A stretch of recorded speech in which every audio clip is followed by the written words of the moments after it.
আসসালামু আলাইকুম প্রিয় শিক্ষার্থী, আশা করি সবাই অনেক অনেক ভালো আছো। আজকে আমরা উৎপাদন ব্যয়ের একটা মিসিং ফিগারের অঙ্ক নিয়ে হাজির হয়েছি। এই প্রশ্নটা খুবই গুরুত্বপূর্ণ।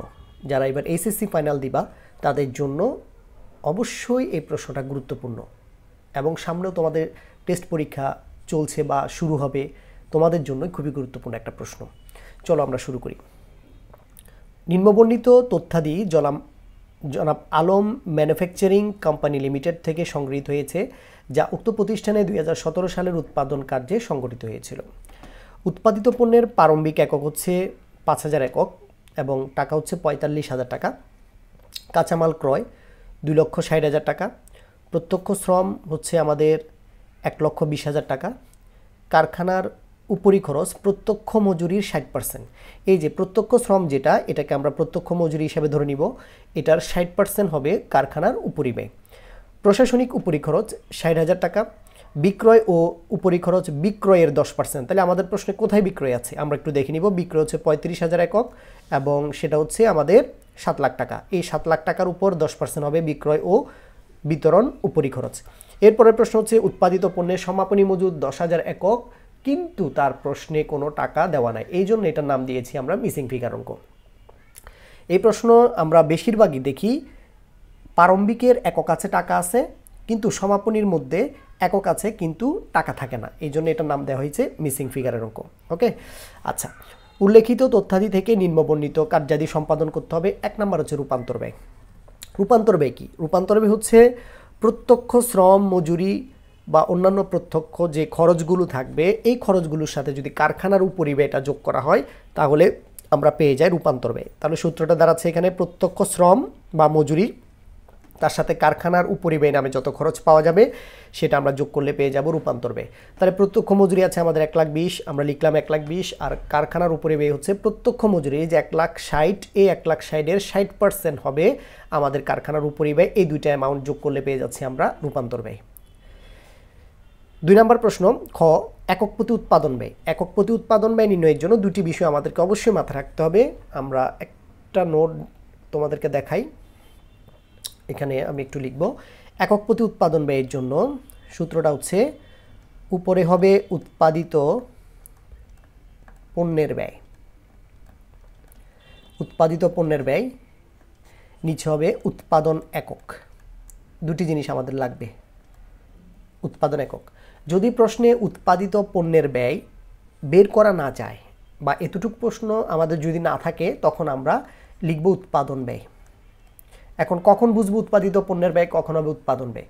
যখন প্রশ্নে প্রারম্ভিক চলতি কার্য বা প্রারম্ভিক অর্ধসমাপ্ত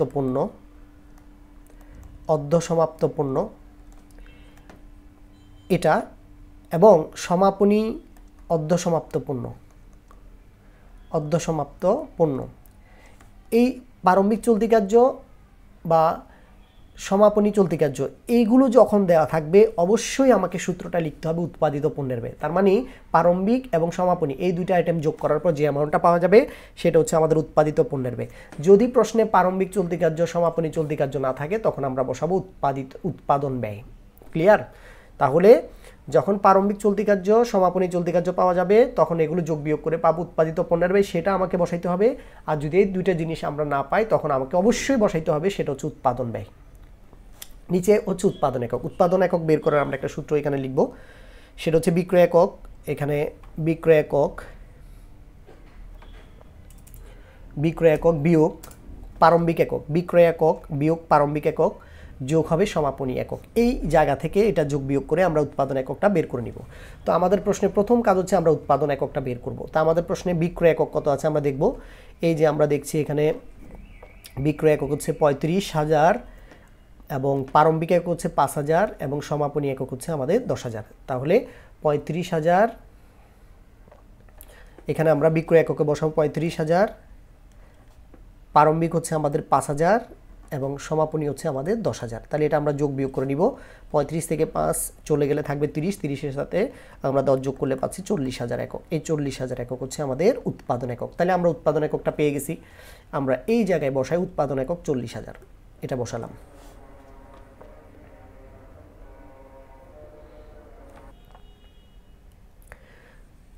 উৎপাদন ব্যয় লিখলাম আমরা 40,000।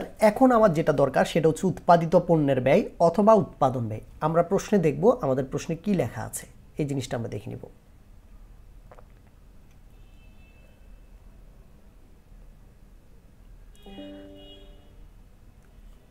তাহলে আমাদের প্রশ্নে একটা উৎপাদন ব্যয় তৈরি করার জন্য যে যে আইটেমগুলো আছে সেটা দিয়ে আমরা একটা উৎপাদন ব্যয় তৈরি করে নিব। তো উৎপাদন ব্যয় তৈরি করার জন্য আমরা এখানে একটা তালিকা করেছি। প্রথমে আমরা লিখেছি কাঁচামাল ক্রয়। কাঁচামাল ক্রয় হচ্ছে 2,60,000। তার সাথে আমরা যোগ করছি প্রত্যক্ষ শ্রম। প্রত্যক্ষ শ্রম হচ্ছে 1,20,000। কাঁচামাল ক্রয়ের সাথে প্রত্যক্ষ শ্রম যোগ করলে আমরা যেটা পাবো সেটা হচ্ছে মুখ্য ব্যয়। এই যে মুখ্য ব্যয় আমরা পেয়েছি, মুখ্য ব্যয় হচ্ছে আমাদের 3,80,000 টাকা। মুখ্য ব্যয়ের পরে কারখানার উপরি ব্যয়গুলো যোগ হবে। তো কারখানার উপরি খরচ আমাদের প্রশ্নে বলা হয়েছে প্রত্যক্ষ শ্রম বা প্রত্যক্ষ মজুরির 60%, এই 1,20,000 টাকার 60% হচ্ছে 72,000 টাকা। এই 72,000 টাকা কারখানার উপরি খরচ যোগ করলে পাবো আমরা উৎপাদন ব্যয়।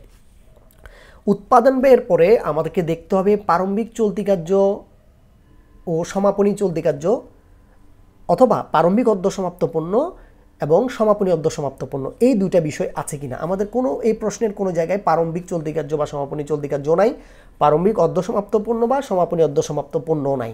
তাহলে সেক্ষেত্রে আমরা সূত্রের মধ্যে উৎপাদিত পণ্যের ব্যয় না লিখে, এটা না লিখে আমরা লিখব উৎপাদন ব্যয়। ওকে, এই জায়গায় আমরা লিখব উৎপাদন ব্যয়, কারণ আমাদের প্রশ্নে প্রারম্ভিক চলতি কার্য সমাপনী চলতি কার্য নাই। তাহলে আমরা উৎপাদন ব্যয় পেয়েছি কত? উৎপাদন ব্যয় পেয়েছি আমরা 4,52,000। 4,52,000 উৎপাদন ব্যয় পেয়েছি 4,52,000। এই 4,52,000কে আমরা 40,000 দিয়ে ভাগ করব। 4,52,000কে আমরা 40,000 দিয়ে ভাগ করব। 4,52,000 এটাকে আমরা 40,000 একক দিয়ে ভাগ করব। তাহলে 40,000 একক দিয়ে ভাগ করলে আমরা পাচ্ছি এখানে এটার মান পাচ্ছি 11 টাকা 30 পয়সা। 11 টাকা 30 পয়সা হচ্ছে আমাদের একক প্রতি উৎপাদন ব্যয়। ওকে, আচ্ছা, একক প্রতি উৎপাদন ব্যয় আমরা বের করে নিয়েছি। তাহলে আমাদের খ নাম্বার যে প্রশ্নটা ছিল একক প্রতি উৎপাদন ব্যয় কত, তাহলে এই যে একক প্রতি উৎপাদন ব্যয় বের করার জন্য আমরা এখানে নিচে লিখেছি এই যে 4,52,000, এটা হচ্ছে আমাদের উৎপাদন ব্যয়, নিচে হচ্ছে আমাদের উৎপাদন একক, যেটা আমরা নিচে সূত্র দিয়ে বুঝিয়েছি। কিন্তু এই অঙ্কের ভিতরে এটাকে লিখে নাই, আমরা সূত্র দিয়ে বুঝাইছি। তোমরা অবশ্যই এটাকে নোট করে অঙ্কর নিচে নোট করে এই জায়গায় নিয়ে আসবা, ঠিক আছে? এই যে 4,52,000 এটা হচ্ছে উৎপাদন ব্যয়, আর নিচে হচ্ছে উৎপাদন একক হচ্ছে 40,000। এটা ভাগ করে পাইছি আমরা 11 টাকা 30 পয়সা। এটা হচ্ছে আমাদের একক প্রতি উৎপাদন ব্যয়। গ নাম্বার যে প্রশ্নটা আমরা পাচ্ছি এটা হচ্ছে আয় বিবরণী প্রস্তুত করার জন্য বলা হয়েছে। তাহলে আমরা বিশদ আয় বিবরণী প্রস্তুতের জন্য আমরা প্রথমে বিক্রয় দেখতে হবে, বিক্রয় আছে কিনা। তাহলে আমরা দেখছি বিক্রয় আছে। আমরা বিক্রয় থেকে বিক্রিত পণ্যের ব্যয় বিয়োগ করব। বিক্রয় থেকে যদি আমরা বিক্রিত পণ্যের ব্যয় বিয়োগ করি তাহলে পাবো আমরা মোট মুনাফা। মোট মুনাফার পরে আমরা পরিচালন ব্যয়গুলো যদি বিয়োগ করি তাহলে আমরা সরাসরি নিট মুনাফা পেয়ে যাব। তাহলে আমরা এই জায়গায় যাচ্ছি এখন পরবর্তী অঙ্কের জন্য। প্রথমে আমরা বিক্রয় লিখলাম। আমরা দেখেছি বিক্রয় হচ্ছে আমাদের কত, 7 লক্ষ টাকা। বাট বিক্রিত পণ্যের ব্যয় তো আমরা বের করি নাই। তাহলে বিক্রিত পণ্যের ব্যয় কীভাবে বের করব? এই বিক্রিত পণ্যের ব্যয় বের করার জন্য আমরা যে উৎপাদন ব্যয় বের করেছিলাম, এই উৎপাদন ব্যয়ের সাথে প্রারম্ভিক যে উৎপাদিত পণ্যের মজুদ সেটা আমরা যোগ করব, সমাপনী উৎপাদিত পণ্যের মজুদ সেটা আমরা বিয়োগ করব, পেয়ে যাব বিক্রিত পণ্যের ব্যয়। তাহলে এখানে একটা কাজ আমাদের রয়ে গেছে, সেটা হচ্ছে উৎপাদন ব্যয়ের সাথে এই যে উৎপাদন ব্যয়ের সাথে প্রারম্ভিকটা যোগ হবে। এখানে উৎপাদিত পণ্যের প্রারম্ভিকটা উপরে লেখা হয়েছে, এরপরে লেখা হয়েছে উৎপাদন ব্যয়। তার উৎপাদিত পণ্যের প্রারম্ভিক আমাদের প্রশ্ন ছিল 45,000, উৎপাদন ব্যয় তো আমরা খ নম্বরে বের করেছি 4,52,000।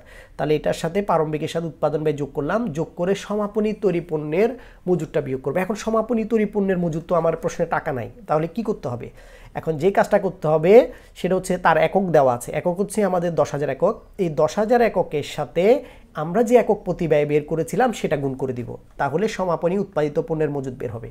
তাহলে জিনিসটা হচ্ছে সমাপনী একক হচ্ছে আমাদের 10,000, এটার সাথে আমরা একক প্রতি ব্যয় যেটা বের করেছিলাম একক প্রতি উৎপাদন ব্যয় 11 টাকা 30 পয়সা, এটা যদি গুণ করি অটোমেটিক আমরা উৎপাদিত পণ্যের সমাপনী মজুদ পেয়ে যাব। এটা সবসময় এই মিসিং ফিগারটা এভাবে বের করতে হবে। তিনটা বিষয়, একটা হচ্ছে একক প্রতি উৎপাদন ব্যয়, এটা বের করতে হবে। এরপরে আমাকে তৈরি করতে হবে কি উৎপাদিত পণ্যের সমাপনী মজুদ।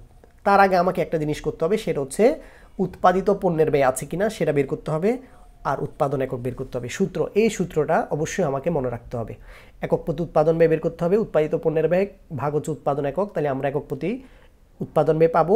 এই একক প্রতি উৎপাদন ব্যয়কে সমাপনী তৈরি পণ্যের একক দিয়ে আমরা গুণ করলে বা সমাপনী উৎপাদিত পণ্যের একক দিয়ে গুণ করলে সমাপনী উৎপাদিত পণ্যের মজুদের টাকাটা বের হবে। এই টাকাটা সমাপনীটা বিয়োগ করলে পেয়ে যাব আমরা বিক্রিত পণ্যের ব্যয়। এই যে আমরা বিক্রিত পণ্যের ব্যয় পেয়েছি, এই বিক্রিত পণ্যের ব্যয় এই জায়গায় আমরা বিশদ বিবরণ নিয়ে আসবো। বিক্রয় থেকে আমরা বিক্রিত পণ্যের ব্যয় বিয়োগ করবো 3,84,000, তাহলে পাচ্ছি আমরা মোট মুনাফা। এরপরে বিয়োগ করবো আমাদের পরিচালন ব্যয়। পরিচালন ব্যয়ের মধ্যে একটা ছিল প্রশাসনিক খরচ 60,000 টাকা, বিক্রয় বিতরণ খরচ বলা হয়েছে বিক্রয়ের 10%, তাহলে বিক্রয় হচ্ছে 7 লাখ, 7 লাখ টাকা 10% হচ্ছে 70,000। এই দুটা যোগ করে আমরা পরিচালন ব্যয়টাকে এখানে নিয়ে আসলাম। মোট মুনাফা থেকে পরিচালন ব্যয় বিয়োগ করলে পেয়ে যাচ্ছি আমাদের নিট মুনাফা। এই ছিল আমাদের বিশদ আয় বিবরণী অঙ্ক। তাহলে খুবই গুরুত্বপূর্ণ পয়েন্ট, সেটা হচ্ছে একক প্রতি উৎপাদন ব্যয় নির্ণয়। একক প্রতি উৎপাদন ব্যয় নির্ণয় করার জন্য উৎপাদিত পণ্যের ব্যয় অথবা উৎপাদন ব্যয় লাগবে এবং উৎপাদন একক লাগবে। যদি প্রশ্নে উৎপাদন একক দেওয়া থাকে তো ভালো, না থাকলে বের করে নিতে হবে। সূত্রের মাধ্যমে আমরা দেখিয়েছি। এই কাজগুলো করলে আমরা অঙ্কটা খুব সহজে সমাধান করে ফেলতে পারবো। ধন্যবাদ সবাইকে। আসসালামু আলাইকুম ওয়া রাহমাতুল্লাহ।